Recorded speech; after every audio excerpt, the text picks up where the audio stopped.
If you want the best small car on the market, the answer is simple. Get the Honda Civic. More specifically, this hybrid hatchback combines all kinds of desirable characteristics in a simple but stylish package. But this Civic isn't quite perfect, and the biggest problem is a common one for Honda that's enough to knock this thing off its pedestal.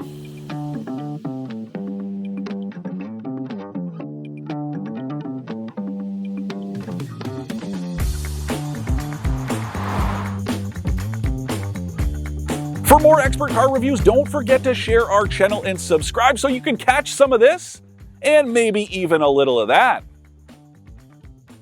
It seems like every time I talk or write about how crazy car prices are these days, a bunch of people jump in to try and justify them, and it's a very bizarrely sympathetic approach to capitalism, so let's try this again. This 2026 Honda Civic Hybrid Hatchback that I am driving is 43 grand before tax here in Canada, and that is just too much money. There is simply no way to justify it. No amount of inflation can explain how crazy the price of this car is. There's also a trim that's cheaper, but not much, and I'm not a big believer in using gas prices to justify the cost difference between hybrids and gas-only vehicles, or at least not entirely. But even if you do that, well, it's very difficult to make sense of what's going on here. I just don't get it. These prices are out of control. This thing is significantly more expensive than just about everything it competes with. And yes, I know it's a hybrid, but I just don't understand how anybody can look at a $43,000 price tag for a compact car and say, yeah, I'd pay that. This is supposed to be an economy car, and this just ain't it. Now there is that sport trim that sits just below this thing that's about 38 grand before tax here in Canada.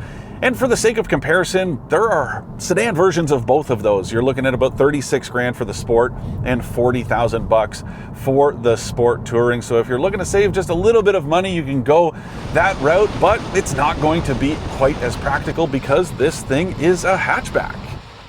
Now, only the Sport is available with a gas engine and no hybrid setup, so that's the only way we can kind of do a cost comparison. And you're looking at saving about 4 grand for the sedan and 6 grand for the hatchback. And if we're going to use Natural Resources Canada's guide for fuel consumption, well, apparently the hybrid should save you about 600 bucks a year, but that means it's going to take you 7 to 10 years to recoup the cost difference in fuel savings alone. And again, just to reiterate, I am not a big believer in using that as the sole justification for buying a hybrid, and I know a lot of people just feel fundamentally better about driving something that's more efficient and is emitting less harmful stuff into the atmosphere, but it is hard to make sense of the numbers just in general for how much Honda wants for its cars, but especially these gas electric ones. Okay, that's the bad stuff, or at least the worst of it, because I still say the Civic Hatch could be just a bit more practical, and I'm not trying to nitpick, but I can't help but think just how much more useful the space back here would be if it had a more traditional hatchback shape like the Subaru Impreza or the Kia K4, because as it stands, this really is more of a sport back. Now, don't get me wrong, there's a good amount of cargo room behind the back seats, but especially when you fold those down because you really want to load this thing up with stuff, well, there could just be more usable space. And the slope of the roofline also cuts into rear seat headroom. And listen, I know I'm not your prototypical backseat passenger, but given the popularity of cars like this with rideshare drivers, something tells me it could lead to some low trip ratings. Then again, the silhouette of this thing is what makes it look so good, and it's very timeless. I think it's going to age well, especially compared to the last Civic.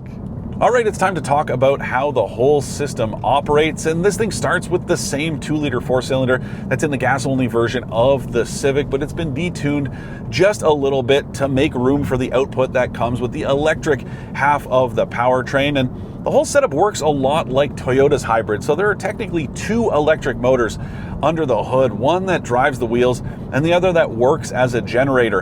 And that's what's going to put electrons in the battery so you can use them later on. Now, net output, 200 horsepower, 232 pound-feet of torque, quite a bit. This thing is only available in a front-wheel drive setup, unlike the Toyota Corolla that you can get with all-wheel drive with its hybrid powertrain, although not in the hatchback. Here in Canada, the hybrid is reserved for the Corolla sedan. Quite honestly, I'd also love to see the Corolla wagon sold in this part of the world instead of the Corolla Cross that we currently have, and that thing you can get with all-wheel drive. But anyways, that digression aside, this entire operation is about as seamless as it gets. Now, all of that stuff is connected to an electronic, continuously variable transmission, not a conventional CVT because it uses a planetary gear set instead of a bunch of pulleys, but it does operate kind of similarly in terms of what you feel.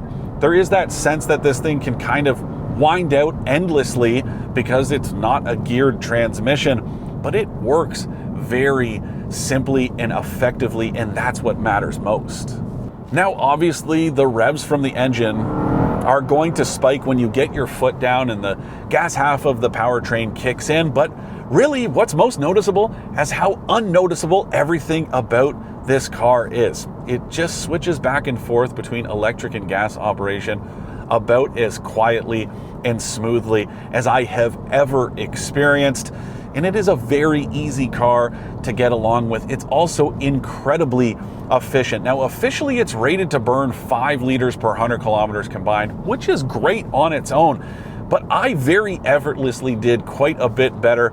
I kicked off this test with the same 200 kilometer loop that I do every time I test a new vehicle here at home. It gives me a good sense of how it's going to behave in the city as well as out on the highway, both major and secondary highways. It happened to be quite cold and very windy when I did, but without putting any effort in, the indicated average finished at 4.7 liters per 100 kilometers, which is incredible.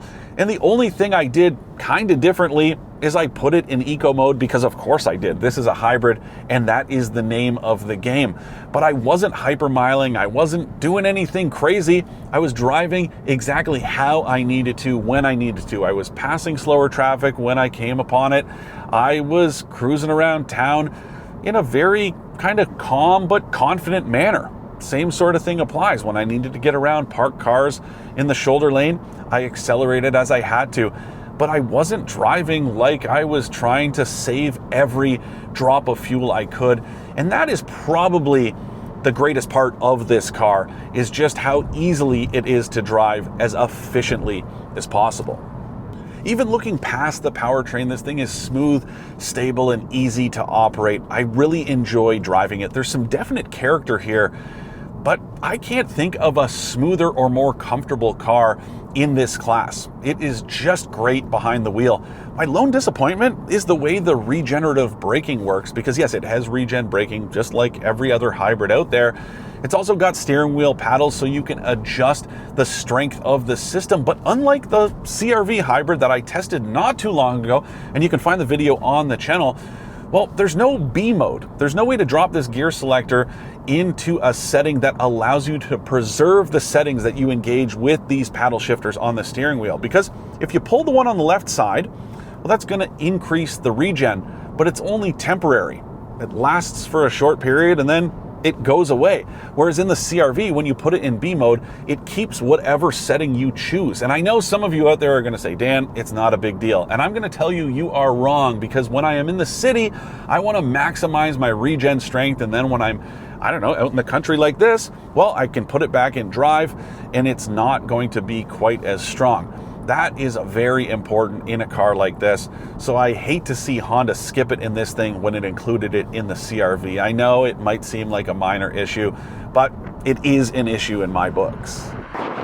Now, this being the top trim, there's everything you could imagine as far as what Honda has to offer. It's got a bigger 9-inch touchscreen infotainment system. It runs a Google-based software, and that means it has built-in maps as well that you log in just like you would on your device. But if you'd rather use your phone, there's wireless Apple CarPlay and Android Auto. You've got an upgraded stereo, a full advanced safety and driver assist suite, a heated steering wheel, heated front and rear seats. It is a pretty impressive package, although I will say once again, if you are talking about the money you are spending here, it is important to note that a car like that K4 in its top trim comes with ventilated front seats as well as driver's side memory settings. Two kind of important features that are missing for the price you will pay for this Civic, which is just too much. To recap, I like how the Civic Hybrid drives, the approachability of everything inside, and how efficient it is. I don't like the way the regen braking works, the kind of cramped rear seats, or how expensive it is. Look, it isn't up to me to decide how you spend your money, but it is part of my job to pinpoint relative value, and this just ain't it. Put simply, the Civic Hybrid Hatch is an outstanding car that's probably $4 or $5 grand more than it should be. Now, that doesn't mean you shouldn't buy one, but I'd consider your options carefully before you do.